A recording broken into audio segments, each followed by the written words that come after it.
여성으로서 차별을 받아야 하는 현실을 받아들이기가 힘듭니다. 2023년 9월 15일 해외 순회 강연 16번째 보스턴 하버드대학교. 안녕하세요. 오늘은 2023년 법륜 스님의 해외 순회 강연 중 16번째 강연이 미국 매사추세츠주의 주도인 보스턴에서 열렸습니다. 어제 저녁에 댈러스에서 직문직설 강연을 한 후 한용우님의 댁에 도착한 스님은 밤 12시부터 금요직문직설 생방송을 했습니다. 한국 시간으로는 오후 2시입니다. 원래는 저녁 7시 30분에 해야 하는 생방송인데 그 시간에 스님이 비행기를 타고 보스턴으로 이동하고 있는 중이어서 부득이하게 시간을 앞당겨 생방송을 하게 되었습니다. 먼저 스님이 유럽에서 북미 서부를 거쳐 댈러스까지 오게 된 과정을 영상으로 함께 본 후 생방송을 시작했습니다. 저는 지금 미국 텍사스주 댈러스에 있습니다. 이 방송이 끝나면 곧바로 공항으로 이동해서 보스턴으로 가서 하버드 대학교에서 강연을 할 예정입니다. 방금 영상에서 보셨듯이 유럽을 거쳐서 북미 서부에서 순회 강연을 했고 오늘 댈러스를 거쳐서 내일부터는 북미 동부에서 순회 강연을 하고 마지막에는 워싱턴 DC에 도착하여 한반도 평화를 위해서 미국의 조야에 여러 전문가들을 만나보려고 합니다. 이어서 사전에 질문을 신청한 4명이 스님과 대화를 나누었습니다. 질문자 모두 스님의 답변을 듣고 금방 마음이 가벼워졌습니다. 다음 주 이 시간에도 이동하는 중에 생방송으로 만날 것을 기약하면서 새벽 1시가 넘어서 생방송을 마쳤습니다. 방송을 마치고 잠을 자기 애매한 시간이라 스님은 업무를 보았습니다. 꼬박 밤을 새우고 새벽 3시가 되어 다시 짐을 챙겼습니다. 하루 동안 숙식을 제공해주고 운전을 해준 한용우님 부부에게 감사의 마음을 담아 책을 선물한 후 댈러스 공항으로 이동했습니다. 탑승 수속을 받고 아침 6시에 댈러스 공항을 출발하여 뉴욕 공항을 경유한 후 오후 1시 10분에 보스턴 공항에 도착했습니다. 이경미님 부부가 마중을 나와 스님 일행을 반갑게 환영해 주었습니다. 강연 통역을 하기 위해 제이스님도 워싱턴 DC에서 보스턴으로 왔습니다. 공항 출구를 나오자마자 스님은 서둘러 약속 장소로 이동했습니다. 보스턴 시내에 위치한 호텔 로비에 도착하자 박영선 의원이 스님에게 반가운 얼굴로 인사를 했습니다. 하버드 케네디 스쿨 애쉬센터에서 직접 민주주의와 디지털 정당에 대해 연구 활동을 하고 있다며 스님과 안부를 주고받고 한반도 평화에 대해 대화를 나누었습니다. 이어서 오후 3시에는 하버드대학교 의과대학 박기범 교수님이 스님을 찾아와 인사를 했습니다. 박 교수님은 다년간의 대북 의료활동 경험을 바탕으로 국제사회로부터 제재를 받고 있는 북한의 의료 상황을 개선하는 일에 많은 관심을 갖고 있는 분입니다. 북한 주민들의 보건 의료 문제를 어떻게 개선하면 좋을지 스님에게 조언을 구하고 대화를 나누었습니다. 함께 기념사진을 찍고 스님은 곧바로 강연 장소인 하버드대학교로 이동했습니다. 하버드대학교 캠퍼스를 성큼성큼 걸어서 신학대학 건물로 들어가자 수잔 헤이워드 교수님이 스님을 반갑게 환영해 주었습니다. How are you? 어떠세요? 좀 피곤하지만 괜찮아요. 매일 한 개의 도시를 옮겨 다니고 있습니다. How many cities do you visit in total? 총 몇 개의 도시를 방문하나요? 21개 도시요. It's really amazing. 정말 놀랍습니다. 수잔 헤이워드 교수님은 니와노 평화상 선정위원회 위원장을 맡고 있는데 지난 2020년에 스님이 니와노 평화상을 수상할 때 2년이 되었습니다. 당시 스님을 니와노 평화상 수상자로 결정하게 된 이유를 직접 발표한 분입니다. 강의실로 이동하여 인사를 나누고 1시간 정도 대화를 나누었습니다. 교수님은 하버드 대학교에서 종교의 사회 실천에 대해 강의하는 마이크 교수님을 스님에게 소개해 주었습니다. 두 교수님은 그동안 스님에게 궁금했던 점에 대해 편안하게 질문했습니다. 먼저 스님이 하고 있는 인도적 지원 활동에 대해 자세한 설명을 부탁했습니다. 스님의 설명을 듣고 난 후 마이크 교수님이 질문을 했습니다. What about your overall budget for all your international work more or less? What is that, and where do you do your fundraising? 전체 국제 구호 활동 규모가 어떻게 되는지 그리고 모금은 주로 어디서 어떤 방식으로 하시는지요? JTS는 기업이나 정부의 지원금은 받지 않습니다. 오직 개인이 내는 기부금만 받습니다. 왜냐하면 JTS는 어떤 정치적 영향이나 간섭을 원하지 않기 때문입니다. 또한 저희는 사람들에게 돈을 내라고 요구하지도 않습니다. JTS가 활동하는 원칙이 그렇습니다. 먼저 어려운 사람들을 돕는 일을 하고 나서 사람들에게 JTS가 한 일을 보여줍니다. 그러면 사람들이 자발적으로 기부를 합니다. 그래서 정해진 예산은 없습니다. 사업이 결정되면 그때 모금이 들어옵니다. How many employees do you have? 직원이 몇 명 정도 되죠? 현재 유급 직원은 한 명도 없습니다. JTS는 자원봉사자들이 운영하고 있습니다. 전문성이 부족할 수는 있겠지만 자원봉사자는 아주 많습니다. 활동에 필요한 수만큼의 자원봉사자들이 직장을 그만두고 해외 현지에 나가서 활동을 하다가 다시 고국으로 돌아옵니다. 출가해서 공동체 안에 들어와서 사는 소수의 사람들이 상근 활동을 하고 있습니다. 나머지는 다 자원봉사자로 구성되어 있습니다. 그래서 어려운 사람들을 도울 때 인건비가 들지 않습니다. 수잔 헤이워드 교수님도 질문을 했습니다. 정토에서는 보시 행위가 어떤 의미를 갖고 있나요?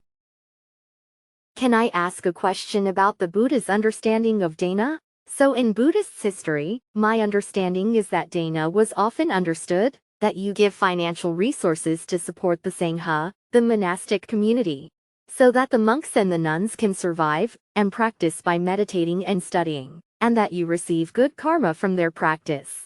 But it seems that there's a bit of a shift here, in that people are giving the charity, giving dana to the Jungto society to do their work of humanitarianism, rather than to do the work of study and practice in meditation.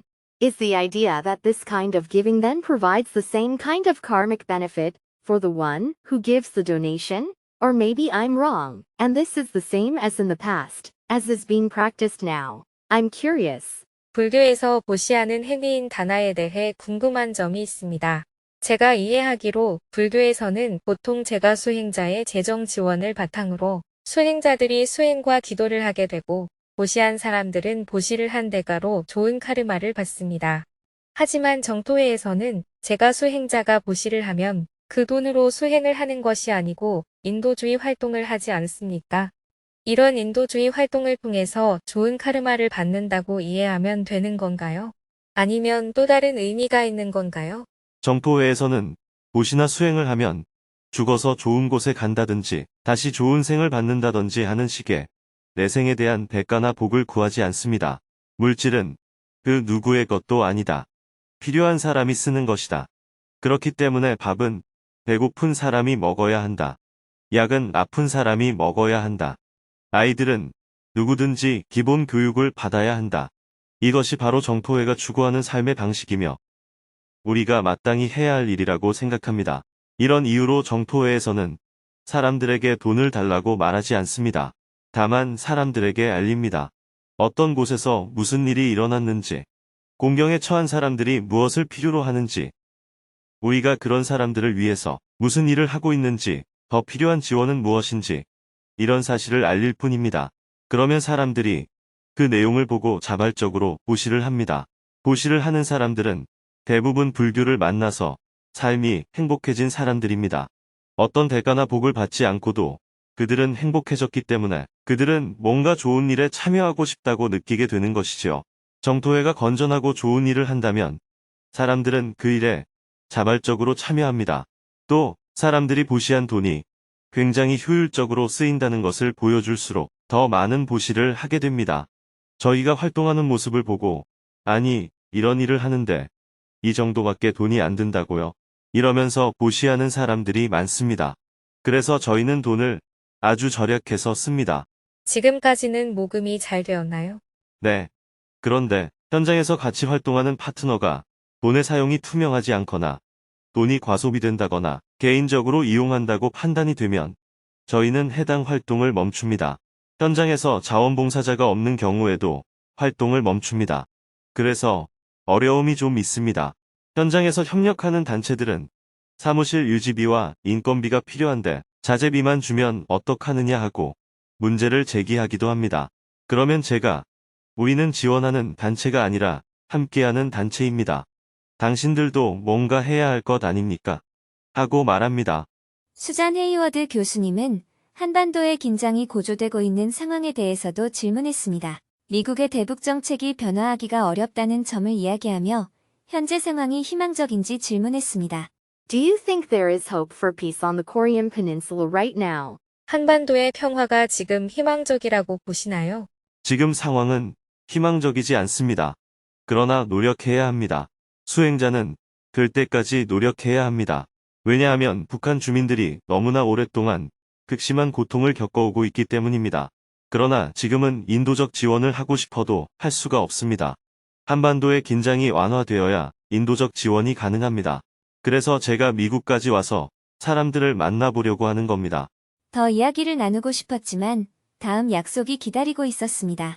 다음을 기약하며 인사를 나누고 스님은 강연장 옆 교실로 이동했습니다. 하버드대학교 캠퍼스 곳곳에 스님의 강연 포스터가 붙여져 있었습니다. 오후 6시부터는 영어 정토불교대학을 다니고 있는 학생들과 만남의 시간을 가졌습니다. 모두들 스님을 온라인으로만 보다가 직접 얼굴을 보고 너무나 반가워했습니다. 각자 자기소개를 하고 그동안 수행을 하며 궁금했던 점에 대해 스님에게 질문을 했습니다. 그중 한 분은 자각을 하게 되어 좋은 점도 있지만 오히려 자각을 할수록 힘들어진 점도 있다며 어떻게 관점을 잡아야 하는지 질문을 했습니다. 자각을 하는 것이 감당하기 힘들 때가 있어요. 자각을 하는 것 자체가 너무나 감당하기가 힘들 때가 있습니다. 옛날에 분노와 짜증 등의 많은 감정들이 다시 돌아옵니다. 감정을 해소하는 시간은 빨라졌지만 다시 되돌아갑니다. 지금을 깨어있지 못하고 과거의 생각에 빠져서 생긴 괴로움이에요. 지금을 깨어있으면 괴로움은 없어집니다. 자각을 한다고 해서 괴로워지지는 않습니다. 괴로움이란 마치 우리가 영화를 보는 것과 같은 작용입니다. 예를 들어 영화를 볼 때 화면에 영화가 상영이 되고 있지만 실제로 일어나는 일은 아무것도 없습니다. 화면이 돌아가고 있을 뿐인데 사람이 죽으면 슬프고 어떤 행동을 보고 화가 나기도 합니다. 화면을 끄면 아무것도 없어지는데 왜 슬프고 화가 날까요? 화면이 눈을 자극하게 되면 뇌가 지금 일어나는 일과 똑같이 착각을 하게 되기 때문입니다. 글을 읽을 때도 마찬가지입니다. 글에 적혀 있는 이야기지만 우리의 뇌는 지금 어떤 일이 일어난 것과 같다고 느낍니다. 그래서 소설을 읽으면서 울기도 하고 웃기도 하는 겁니다. 혼자서 울었다 웃었다 하니까 옆에서 보면 미친 사람 같죠. 우리의 뇌는 생각을 하게 되면 현실에서 일어나는 것과 같이 느낍니다. 과거를 생각하게 되면 우리의 뇌는 영화를 보듯이 느끼게 됩니다. 화가 나기도 하고 슬프기도 하고 기쁘기도 합니다. 괴로움은 과거를 생각할 때 일어나는 것입니다. 내가 늙어 죽으면 어떻게 하나 하면서 미래를 상상하게 되면 우리의 뇌는 현실처럼 느낍니다. 그래서 두려움과 근심 걱정이 생깁니다. 수행이란 과거도 생각하지 말고 미래도 생각하지 말고 지금에 깨어 있는 것입니다. 자꾸 과거 생각을 하기 때문에 괴로운 것입니다. 과거를 생각해도 기억할 뿐이지 감정이 일어나지 않는다면 그것은 단지 기억에 불과합니다. 그러나 감정이 일어난다는 것은 뇌가 현실처럼 착각을 하는 것을 뜻합니다. 그것을 의학적으로 트라우마라고 말합니다. 아직 과거의 상처가 치유되지 않았다는 것을 의미해요. 지나간 일이니까 잊어버리자고 다짐해도 아직 상처가 지워지지 않았기 때문에 그 생각을 하면 바로 감정이 일어나게 됩니다. 첫째, 과거를 생각하지 않는 것이 중요합니다. 둘째, 과거를 생각해서 감정이 일어나더라도 영화를 보는 것과 같이 꿈과 같은 것인 줄 알고 금방 벗어나야 합니다. 셋째, 그렇게 해도 안 된다면 다른 생각을 하는 겁니다. 그러면 장면이 바뀌게 되면서 감정이 사라지게 됩니다. 질문한 내용은 과거를 생각한 것이지 자각을 한 것이 아니에요. Thank you. 감사합니다. 대화를 나누다 보니 강연을 시작할 시간이 되었습니다. 자리에서 일어나 함께 기념사진을 찍었습니다. 곧이어 오늘 강연의 사회를 맡은 하버드대학교 불교학과 제임스 랍슨 교수님이 스님을 찾아와 인사를 했습니다. 강연을 시작하기 전까지 20분 동안 대화를 나누었습니다. When did you first come to the United States? 스님께서 미국에 언제 처음 오셨는지요? 제가 미국의 불교를 주제로 이야기하기 위해 처음 온 것은 1993년 시카고에서 열린 불교와 기독교의 대화 모임입니다. 그때 대화의 주제가 인간성 상실, 공동체 붕괴, 자연환경 파괴, 세 가지였습니다. 이 주제에 대해서 발표할 사람이 없어서 돌고 돌아서 저한테까지 요청이 왔었어요. 랍슨 교수님은 기후위기에 대해 한 가지 질문을 했습니다. 최근 4억 불을 들여서 하버드 대학교의 기후위기에 대해 연구하는 센터를 새로 설립했습니다. 지금은 과학자들만 포함되어 있습니다. 환경의 변화는 사람의 마음을 바꿔야 하는 것이기 때문에 그 부분이 좀 아쉽습니다. 스님의 생각은 어떠신지요? 불교야말로 환경 문제에 대해서는 가장 핵심적인 사상이 될 것입니다. 세상의 모든 것은 연관되어 있다는 연기법은 기후위기 시대에 가장 중요한 사상이라고 생각합니다. 또 소비를 줄이는 것이 기후위기를 극복하는 최선의 길입니다. 그렇게 하려면 욕망을 절제해야 합니다. 과학이 어떻게 인간이 욕망을 절제하도록 할 수 있겠습니까? 맞습니다. 과학자들은 현재의 소비 수준을 유지하면서 해결하려고 하고 있습니다. 더 대화를 하고 싶었지만 강연을 시작할 시간이 되었습니다.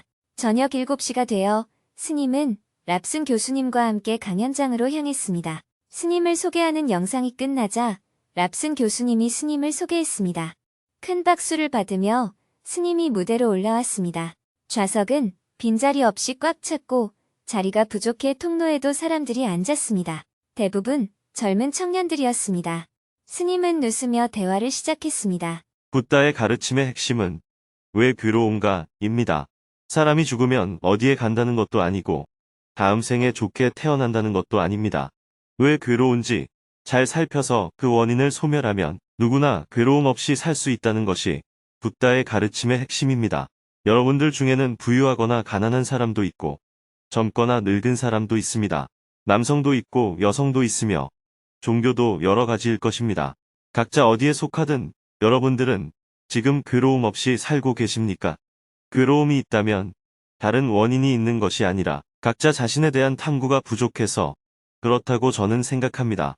그래서 오늘은 왜 괴로운가 하는 주제로 여러분들과 얘기를 나눠보려고 합니다. 어떤 얘기를 하셔도 좋습니다. 환경 문제나 정치 문제로 머리가 아프다든지 남편이나 아내 때문에 스트레스를 받고 있다는 내용도 좋습니다. 핵심은 우리는 왜 괴로운가?입니다. 그러면 여러분들의 얘기를 들어보겠습니다. 이어서 질문을 받았습니다.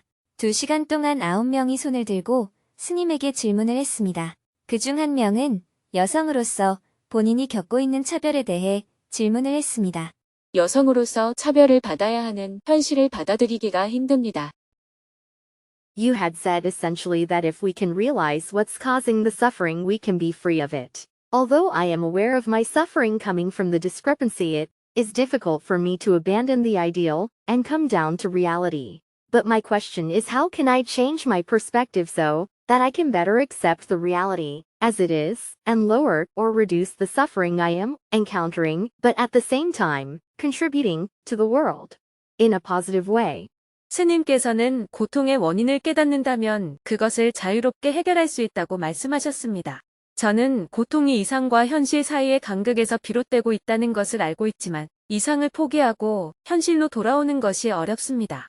제 질문은 어떻게 하면 나의 시각을 바꿔서 현실을 더 잘 받아들이고 겪고 있는 고통을 줄이면서 동시에 긍정적인 방식으로 세상에 기여할 수 있을지에 관한 것입니다. 두 발을 땅에 딛고 멀리 보면 됩니다. 그리고 한 발 한 발 걸어갑니다. 눈으로 멀리 보는 것은 이상입니다. 두 발을 땅에 딛고 한 발 한 발 걷는 것은 현실입니다. 이상과 현실 사이에는 아무런 모순이 없습니다. 이상과 현실에 서로 차이가 있다고 괴로움이 생기는 것은 아닙니다. 멀리 보기만 하고 걷지 않는다거나 눈을 감고 서 있기만 하다면 괴로움이 생깁니다. 당신의 괴로움은 이상과 현실의 문제가 아니라 노력 없이 결과를 얻으려는 마음에서 생긴 것이라고 할 수 있습니다. 자신을 좀 더 직시해 보시기를 바랍니다. 제가 좀 더 구체적으로 질문을 드려보겠습니다. 질문자가 말씀하신 이상과 현실은 구체적으로 어떤 것입니까? So, like, to be more specific, for example, I'm a graduate student in the science field.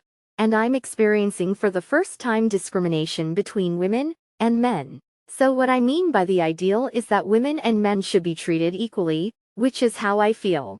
And the reality that I'm encountering is that although my professor is a woman scientist, maybe that person mistreats women as well. That is a reality that sometimes I encounter. 더 구체적으로 말씀드리면 예를 들어 저는 과학 분야의 대학원생입니다. 그리고 여성과 남성 간의 차별을 처음으로 경험하고 있습니다. 제가 이상적으로 생각하는 것은 여성과 남성은 동등하게 대우받아야 한다는 것입니다. 그런데 제가 마주치고 있는 현실은 제 교수님이 여성 과학자이지만 가끔 그분도 여성을 부당하게 대우한다는 것입니다. 이것이 가끔 제가 마주치는 현실입니다. 그 문제를 어떻게 해야 극복할 수 있다고 생각하시나요? 정말 몰라서 물으시는 거예요? 스님은 웃으며 가볍게 대답을 이어갔습니다. 저는 차별할 것이 없다는 것을 질문자가 먼저 보여줘야 한다고 생각합니다. 그것을 계기로 더 열심히 공부해서 내 능력이 더 뛰어난 것을 교수님께 보여줘야 합니다. 여성도 과학 능력이 부족하지 않다는 것을 보여주면 이 문제는 바로 해결됩니다. 이런 차별을 좌절로 느끼지 마시고 오히려 더 적극적으로 활동하는 계기로 삼아보시면 어떨까요? 나이가 많은 기성세대들은 주로 자기 경험에 의존해서 살아갑니다. 과거의 여성들은 사회적 조건 때문에 남성보다 교육을 덜 받았습니다. 차별도 있었고요. 여성이 실력을 드러낸 사례는 매우 적습니다. 그리고 여성이 학업 중에 결혼하면 공부를 중도에 그만두는 경우도 많았습니다. 질문자의 교수님은 그런 경험을 가지고 계셔서 여성보다 남성을 가르치는 게 낫다고 생각할지도 모릅니다. 자기 경험을 기반으로 사는 사람에게는 아무리 원칙을 얘기해봐야 아무런 소용이 없습니다. 평등한 사회를 이루려면 차별을 극복하려는 많은 사람의 노력이 있어야 합니다. 평등하게 된 사회의 혜택만을 바라지 말고 지금의 차별을 스스로 극복하는 노력을 해보시는 게 어떨까요? 질문자에게는 이런 얘기를 드리고 싶네요. 좀 더 적극적인 자세를 가지시면 좋겠습니다. 제가 너무 가혹하게 대답했나요? No, it's okay. I think you said a very good solution. 아니요. 괜찮습니다. 아주 좋은 해법을 말씀해 주신 것 같습니다. 계속해서 질문들이 이어졌습니다. 치매가 있어도 수행을 잘할 수 있는 방법이 있나요? 어머니가 치매가 있으시고 저도 치매가 생길 수 있을 것 같습니다. 인도에 아직도 존재하고 있는 카스트 차별에 대해 어떻게 생각하시나요? 북한 난민들은 소수자로서 차별을 받습니다. 그들도 평화로운 마음을 가질 수 있는 방법이 있나요? 일본과 한국은 과거의 상처를 치유하고 앞으로 서로 협력해 나갈 수 있을까요? 종교가 없는 사람들이 점점 늘어나고 있습니다. 불안감과 외로움을 종교에 의지하지 않고 이겨낼 수 있을까요?